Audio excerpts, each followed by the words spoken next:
Smart Listener, PPKM level 3 yang akan diterapkan saat perayaan Natal dan Tahun Baru 2021 ini batal digelar.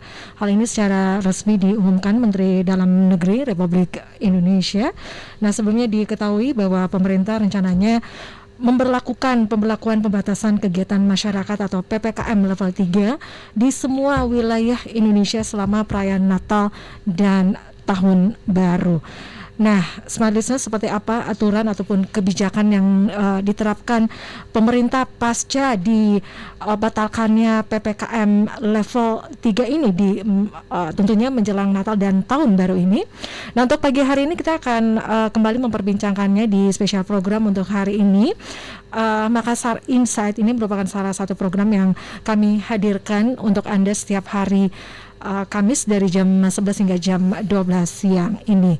Dan untuk hari ini Smart Listeners, kita akan berbincang tentunya dengan tema pembatalan PPKM level 3 syarat dan ketentuan berlaku ya.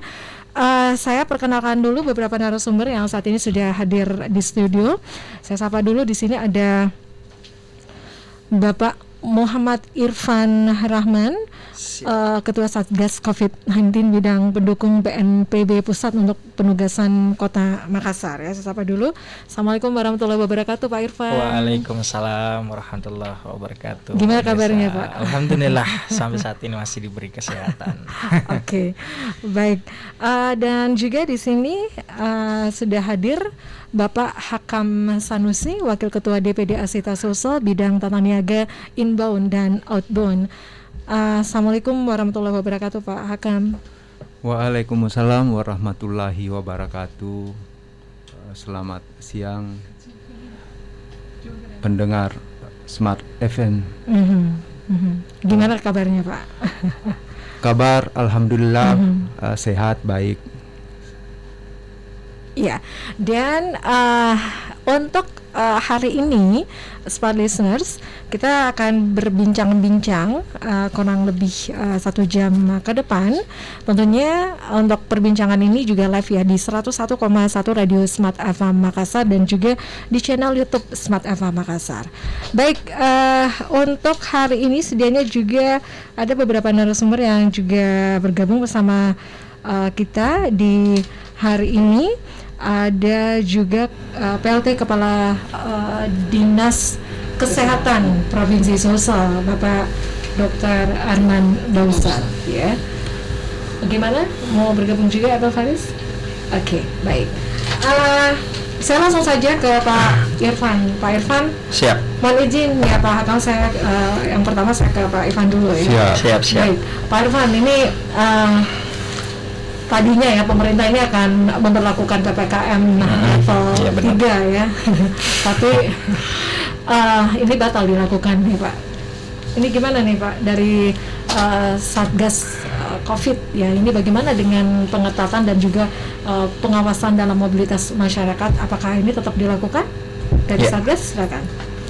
Siap. Terima kasih Mbak Mirza. Jadi benar seperti yang disampaikan bahwa pemerintah akhirnya kemarin itu secara resmi mengumumkan bahwa untuk pembatalan PPKM level 3 di seluruh bukan di seluruh wilayah Indonesia ya, tapi di beberapa wilayah Indonesia. Ini didasari sebenarnya sesuai dengan instruksi Menteri Dalam Negeri Inmendagri nomor 62 tahun 2021 tentang pencegahan dan penanggulangan COVID-19 pada saat Natal dan Tahun Baru 2021 dan Tahun Baru 2022. Sebenarnya ini infonya atau edarannya itu sudah ada jauh-jauh hari. Namun kenapa baru ribut sekarang? Karena momennya sudah mendekati Natal dan Tahun Baru. Benar memang bahwa pemerintah setelah melakukan rapat koordinasi mengubah atau apa ya istilahnya, dari PPKM level 3 menjadi berubah nama, sebenarnya perubahan nama, ya.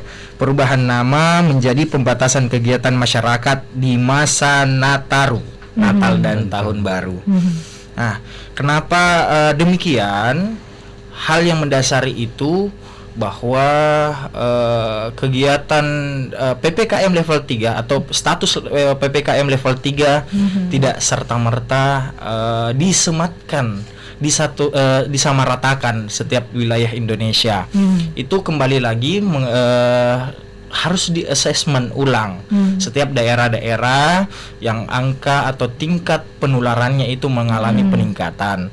Nah, itu tafsiran itu yang mendasari bahwa PPKM level 3 itu kurang tepat distatuskan untuk seluruh wilayah Indonesia. Nah, apalagi sesuai dengan kondisi saat ini, bahwa alhamdulillah Indonesia kita ini sudah membaik, lumayan membaik. Iya. Mungkin bisa memberikan sedikit gambaran ya untuk penyebaran kasus COVID-19 saat ini di Makassar seperti apa? Kalau saya bicara lebih umum, kalau untuk wilayah Indonesia perharinya itu sudah di bawah 400-an kasus per hari.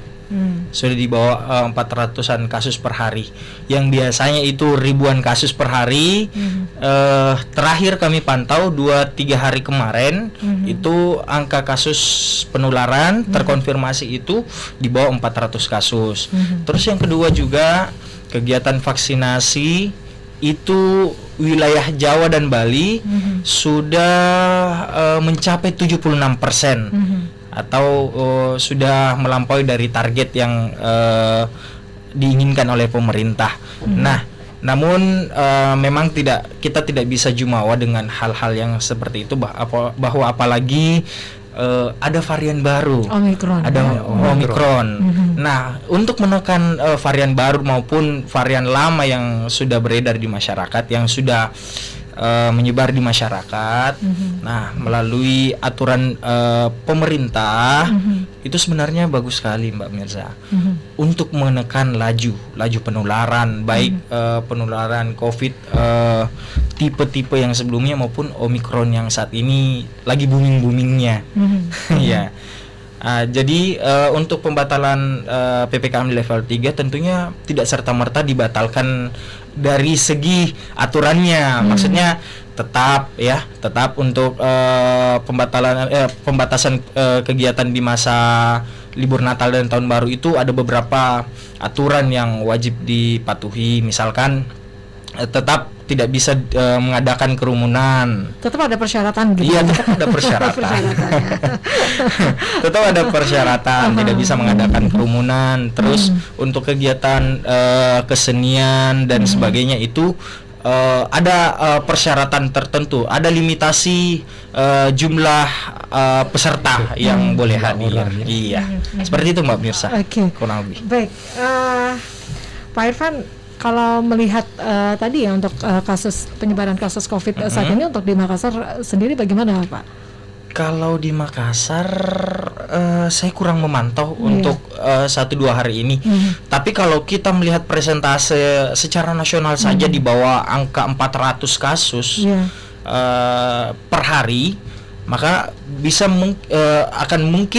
bisa kita simpulkan bahwa untuk wilayah Makassar mungkin akan lebih rendah juga. Melihat presentase nasional begitu di bawah 400, mungkin wilayah Makassar mungkin setahu saya dapat bocoran, saya dapat sempat dengar dari teman itu per hari mungkin sekitar 9-10 kasus terkonfirmasi. Iya. Makanya ya sebelumnya juga untuk aturan PPKM di Makassar itu levelnya sudah level 2 begitu ya. Iya, benar. Dan setelah dibatalkannya PPKM level 3 ini katanya kita kembali lagi ke aturan yang ditetapkan pemerintah ya. Jadi menyesuaikan dengan level yang ada sebelumnya ya. Benar, iya. Oke. Dan tentunya nih karena batalnya PPKM level 3 tentu ada pengawasan ataupun pengetatan dalam mobilitas masyarakat ini tetap dilakukan ya. Nah ini Pak Irfan, untuk bisa dalam hal bagaimana ya masyarakat tuh juga untuk tetap patuh terhadap protokol kesehatan begitu. Oh iya, Ya. siap. Jadi di masa Nataru ini, libur Natal dan Tahun Baru, seperti yang disampaikan, yang diumumkan secara resmi oleh Bapak Menteri Dalam Negeri, bahwa semua perangkat pemerintah akan dikerahkan untuk mengantisipasi lonjakan di Nataru, pasca Nataru. Ya. Nah, bahkan saya dengar tadi pagi itu sudah ada simulasi yang dilakukan oleh pemerintah Kota Makassar. Saya kurang tahu apakah dari pemerintah Kota Makassar atau dari provinsi. Itu dari pusat perbelanjaan Mall Panakukang Ada pagi peduli ini lindungi. katanya itu dipenuhi oleh aparat. Jadi dari Satpol PP, kepolisian dan TNI itu semenjak terpantau semenjak pagi tadi itu mengawasi Mall Panakukang. Nah, saya pikir itu mungkin ya, saya berasumsi mungkin mungkin ini simulasi awal, simulasi dini untuk mencegah lonjakan di Nataru, libur Natal. Bagaimana dan Tahun Baru. dengan peduli lindungi ini kembali diaktifkan atau Ya. gimana nih? Ya, tetap. Jadi betul sekali Mbak Mirsa. Jadi untuk aplikasi Peduli Lindungi itu setiap, karena perlu digarisbawahi juga bahwa untuk mall ya, bioskop dan tempat-tempat hiburan lainnya itu tidak ditutup. Ya, tapi dibatasi dan diawasi secara ketat. Seperti Mbak Mirsa sampaikan bahwa untuk pengawasannya itu salah satunya melalui aplikasi Peduli Lindungi.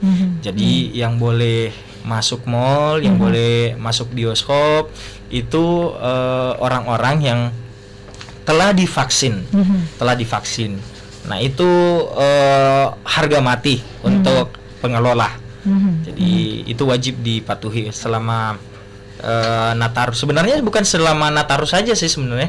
Sebenarnya yang kemarin-kemarin juga selama penerapan aturan dari pemerintah itu aplikasi Peduli Lindungi itu wajib untuk semua. Maksudnya bukan cuma aplikasinya, penerapannya maksudnya. Penerapannya ya, pada saat masuk Iya, ke betul. mall ya. Iya, Baik. benar. Pak Irfan, saya beralih lagi nih ke Pak Hakam. Boleh Ya. panggil Pak Hakam saja. Pak Hakam Pak ya. Hakam. Yang dikenal Pak Hakam. Pak Hakam, Pak, ini batal diberlakukannya PPKM level 3 ya. Nah, sebelumnya kan akan dilakukan PPKM level 3 ya untuk seluruh wilayah di Indonesia. Nah, ada tidak gambaran Pak sebelum diberlakukannya PPKM level 3 ini?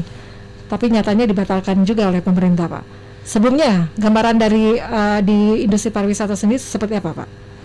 Ya, baik Ya. pendengar setia Smart FM dimanapun berada. Dengan adanya sebelum adanya pembatalan PPKM level 3 yang akan diberlakukan di wilayah Indonesia, itu impact atau dampak dari PPKM tersebut sangat terasa bagi Sektor industri pariwisata. pariwisata, terutama hotel, biro perjalanan wisata, dan lain-lain yang ada di industri pariwisata. Jadi sebelum adanya pengumuman atau adanya isu-isu bahwa akan diberlakukannya lagi PPKM level 3, itu di mana masyarakat yang mulai ada pergerakan untuk berwisata, baik ya wisatawan lokal maupun wisatawan domestik, mulai Menggeliat gitu ya. bangkit, mulai menggeliat Iya. di awal-awal Oktober, Iya. September, Oktober itu kami di industri pariwisata sudah mulai bergairah kembali, bersemangat kembali dengan apa yang kami alami di dunia di industri pariwisata ini, yang dampaknya sangat berat bagi kami, terutama di industri pariwisata ini, dari bulan Maret tahun 2020 sampai sekarang masih terdampak ya, dari terutama kami di industri biro perjalanan wisata itu hampir mati suri dari apa yang dampak dari COVID-19 ini. Jadi kami dengan para pelaku bagaimana mencari suatu pekerjaan atau keahlian di lain selain pekerjaan yang ada di industri pariwisata ini, supaya kami bisa survive dengan keadaan ini, dengan adanya virus COVID-19 ini. Jadi di samping itu pemerintah Republik Indonesia ini melihat kami sebelah mata dari usaha-usaha yang ada di yang lain yang anggaplah hotel sudah pernah mendapatkan dana hibah dari pemerintah, sedangkan kami di biro perjalanan wisata mungkin sekali yang ada bantuan berupa beras dengan ada lauk beberapa macam, tapi setelah itu tidak ada lagi. Sedangkan kami terus terang kami di industri biro perjalanan wisata terutama di bidang inbound, karena saya di usaha saya spesialis di inbound. Jadi suatu perjalanan wisata yang dilakukan oleh seseorang atau kelompok melakukan perjalanan wisata di dalam negeri, dalam suatu negara, maksudnya di wisatawan asing yang datang ke Indonesia. Jadi kami salah satu pelaku pariwisata atau pelaku industri pariwisata yang mendatangkan devisa untuk negara. Jadi bukan yang outbound, malah kalau outbound itu mengeluarkan uang dari dalam negeri ke luar negeri untuk dibelanjakan di negaranya orang. Kalau kami di inbound yang membuat suatu paket wisata, suatu yang mendatangkan wisatawan dari luar negeri untuk mendapatkan income untuk negara Indonesia. Jadi mungkin di sini pemerintah bisa memilah-pilah yang mana di dalam industri biro perjalanan ini, yang mana yang mendatangkan devisa dan yang mana membuang devisa ke negaranya orang. Jadi dampak daripada PPKM ini, perekonomian ini sangat memberatkan di dunia pariwisata, terutama di biro perjalanan wisata dan agen perjalanan wisata, karena tanpa pergerakan suatu mobilitas masyarakat, otomatis usaha kami tidak bisa bergerak. Ya. Apalagi kalau di Desember itu kan momennya ada momen spesial untuk mereka yang merayakan, Pak ya. Ada Natal, ada Tahun Baru ya. Di sini mobilitas masyarakat juga tinggi begitu ya. Ya, betul sekali, Mbak. Jadi apa yang kami lihat, apa yang kami rasakan dalam beberapa bulan terakhir ini, itu sudah mulai menggairahkan usaha di bidang pariwisata, usaha perjalanan. Jadi sekarang ini kan untuk wisatawan mancanegara yang datang ke negara kita kan masih susah untuk masuk ke negara kita karena banyaknya aturan yang diberlakukan oleh pemerintah, pengetatan termasuk tadinya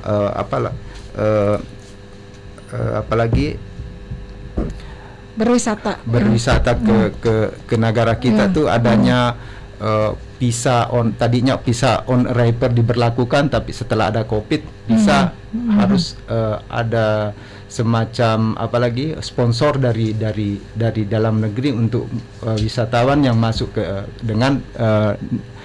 dengan nilai yang begitu fantastis untuk jadi semacam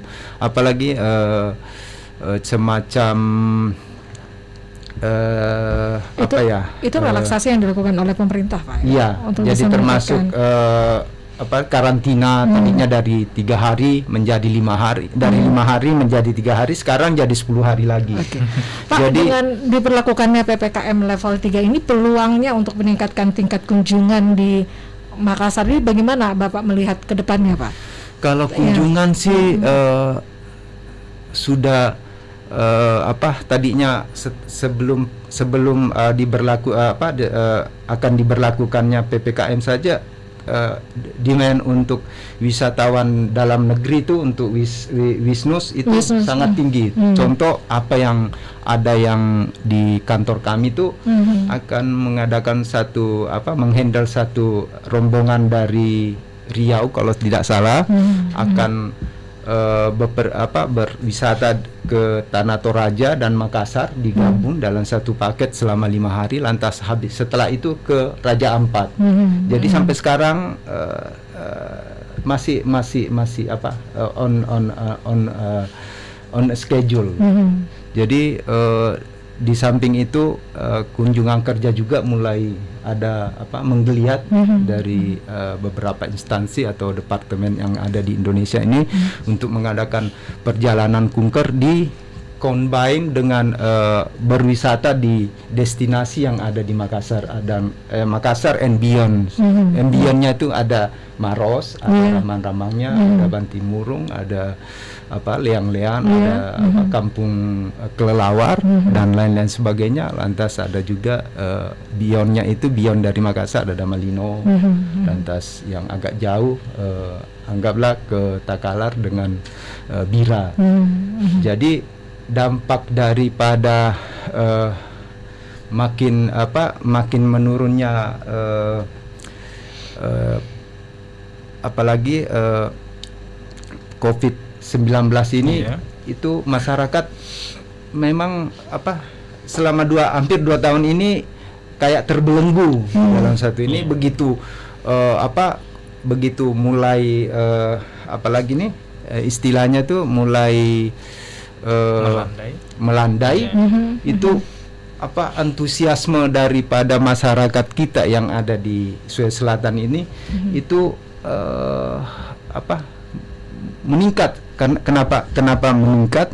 Kalau dari perspektif kami sebagai pelaku pengusaha usaha perjalanan wisata, itu dari permintaan hotel dengan kendaraan. Jadi mungkin di dalam satu bulan-bulan terakhir ini banyaknya permintaan hotel dan transportasi, terutama mobil bus pariwisata itu hampir untuk weekend Jumat Sabtu Minggu itu susah untuk mendapatkan. Kalau tinggi permintaan Pak ya, banyak permintaan Pak ya. Demand dari permintaan dari masyarakat itu sangat tinggi, termasuk hotel juga terutama Bira, Malino dengan apalagi yang agak dekat Bulukumba Bira ya, karena mungkin itu termasuk juga salah satu hill tourism.